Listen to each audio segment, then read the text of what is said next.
Hey guys, Moneyman300 back for some more videos here, and this time we've got our build for the 1986 Alfa Romeo Spider that we've been running in the red and blue for 1 and 2 that we just finished up. This is the last car that we finished. Took us a few races. I don't know if you noticed in there, but somehow I missed a race. Didn't get it recorded. The extra one, it's on Rock King's channel. You can go watch it there. It was a race on, I believe, Prague Short. Don't remember if it was reverse or not. And I think we finished first and third, and I'm sure I was the one that finished third. but yeah, I didn't have the video anywhere, so I must have forgot to hit the record button. There was one other in there that Rot didn't have that was on the full Nürburgring that we didn't upload either. So we tried to upload every one of them, but you know, occasionally you have a video hiccup or something like that happens. So anyway, just want to let you know, if you saw that one on Rock King's channel, that's what happened there. I just flat out didn't have the video from my perspective. So actually it took us 10, 11, I think it, so we got up to 9 videos that we posted. I think it actually took 11 races, because we had the one that just for this car, the one that he didn't have a video for, and the one that I didn't have a video for. So but yeah, but still, that doesn't diminish from the car. It's actually a really good car and a really good build, really balanced. We ran up near the top, first and third, first and fourth, second and third, and almost every time we ran these cars, we just couldn't get over the hump and get them both up to first and second. But we finally did. But the car's a lot of fun to drive. It's just all 3 of these. Anytime I go back and race D class, I'm probably going to pick one of these 3 cars just because they're so versatile, and you can run them on different tracks, and they're just really well balanced and battle tested, as I mentioned before with the Renault. So anyway, let's hop on over and take a look at our build and tune here. We get out of that, let's go over to our upgrade pieces, and as always, let's start in the engine conversion. And I probably have aspiration. Yep, we have the centrifugal supercharger, and while we're in here, let's hit our numbers real quick. We got 5.0 for speed, 5.0 handling, 6.7 acceleration, 6.1 launch, and 5.3 braking, 203 horsepower, 188 foot-pounds of torque, coming in at 2,225 pounds, 55% of that to the front, 2.1 liters of displacement. This is a front-engine rear-wheel drive car, by the way, so that'll be reflected in the tuning. And then here's our 0 to 60, 100 top speed, braking distances, and lateral G's, stuff I don't look at a whole lot. Sometimes I look at the top speed, but the rest of it, not just more concerned about how it happens, how it all handles on the track, because sometimes those numbers aren't representative of how the car actually works on the track. But anyway, first part you want to put on there is the centrifugal supercharger. So I don't believe definitely don't have a drivetrain swap. Should not have any type of engine swap. They do have an engine. Now you can go up to that 2.0 liter inline engine in here, but we don't do that. Would have had to take away from some other things there, and just stock engine is just fine for D class. We are going to have the Forza front bumper and the Forza rear wing, so got both of those installed. Pretty much have that on most cars that you'll see. That's a PI play, and sometimes the adjustable downforce as we get up in higher classes is crucial. So street tire compound, we are able to do 1 tire pound upgrade. You can see my original build on this, and I think even maybe 1 or 2 of the original videos, I believe, had the race tire compound on it. So it was built a little more handling, and it wasn't bad to lap. The problem is I got out into multiplayer and it wasn't fast enough.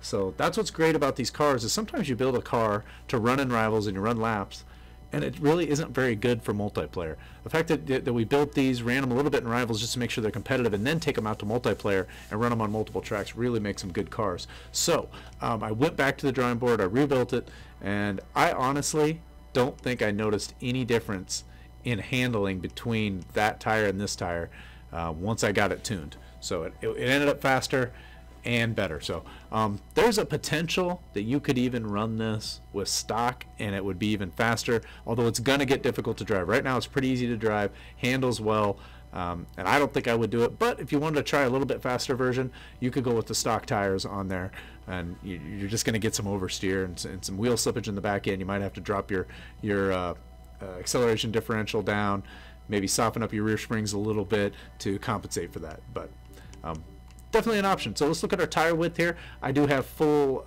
tire width in the front, and I would assume full tire width in the rear. So yep, so that helps compensate for the tires. You get that full width, and in D class that works well. Our wheels, we in the first group here, We are. We're in the first group. We have the Fixie. I should probably know how to pronounce these things. I don't know why I don't. FM10s. So a little bit in the middle. Couple bumper clicks over out there. Oh, where'd they go? There it is, right there. So somewhere about in the middle. On the wheels, those are in alphabetical order if you ever have problems finding them. And then we have the 17-inch wheels in the front. And what do we got in the back here? 17-inch wheels in the back, so slightly upgraded. If you wanted to, you could go higher, and I don't know if that's the same in the front, in the rear. Yeah, so you probably could go even higher. To me, that was a cosmetic thing, so sometimes I just stop because it looks good. I don't know that it'll have a ton of impact. It could. You know, you're technically going to put a little bit more tread on the track and maybe handle better, but I don't know that you could tell the difference in this car in particular. So, drivetrain. Let's take a look at that here.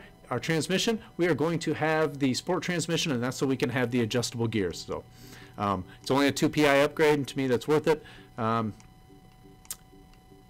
This is probably weight, a couple pounds difference. This is probably geared the same, so you might be able to go here, but to be honest, it's only 1 PI, and with what you could do with 1 PI, I don't know that you really gain anything, 1 or 2. So I am the worst at this. Look at this. Look at, I could have got 13 extra pounds. It's every time, and I tell myself as I'm building these, hey, go through, you get done. At the end, when you're all done, go check the drive line and make sure you can't add more. I was probably a mile an hour on a straightaway, which could, you know, it could be a couple tenths on a lap time. So there you go. Just made the car better. Just lighten it up a bit. Make sure you do that. We're gonna go with the race drive line on there. I do that every time. I swear, every video I do, that's when I check it, is when I make the video, instead of you know, when I should, and that's when I'm tuning the car. All right, differential. We got the race differential on there, so we can have our adjustable differential, and we're gonna have race brakes, I believe. Yeah. Race springs, race front roll bar, race rear roll bar. I don't believe we'll have any chassis reinforcement. I always look at these. So chassis reinforcement technically helps with your handling and stability of the car. Right? Kind of helps tie things in, like it says, reinforcing the chassis. It does it at a penalty of weight that generally isn't good enough, and it raises the PI. So you'll see in a video that I've got coming up on another car where you gain about 3 or 4 PI by putting that on there, and because I'm able to do that, I'm able to get into a different engine, and it makes it way worth it, right? So generally it's not worth the benefit you get, maybe in some of the muscle cars and things like that, as you start to go up in the classes where that chassis reinforcement really helps, and adding that kind of weight into a bigger car isn't as big a deal as it is into a car that's like this. So so no roll cage there, and we have full weight reduction though. So this is another one where if you wanted to make the car faster, you could drop this down, but I like that full weight reduction.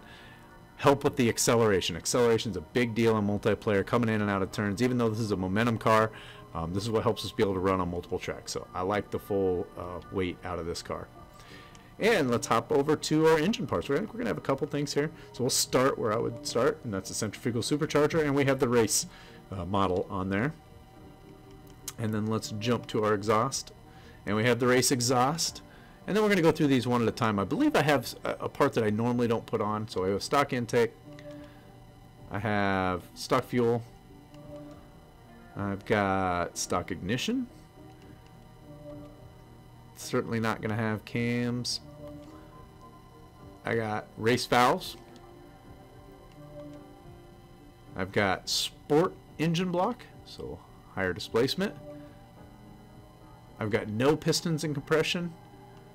And I believe I have oil and cooling. I don't think I have intercooler. Oh, no, I have intercooler. So I did elect to go with the intercooler and add the weight for the horsepower. It's questionable on whether you want to do that. So 2211, let's say 80 pounds for 10 horsepower. Only 3 PI. So, you know, I tried it, and I think it worked out. I didn't notice it. I think it ended up good. The car's light enough anyway that the difference between 2200 and that, for getting the extra 10 horsepower, seemed to do well.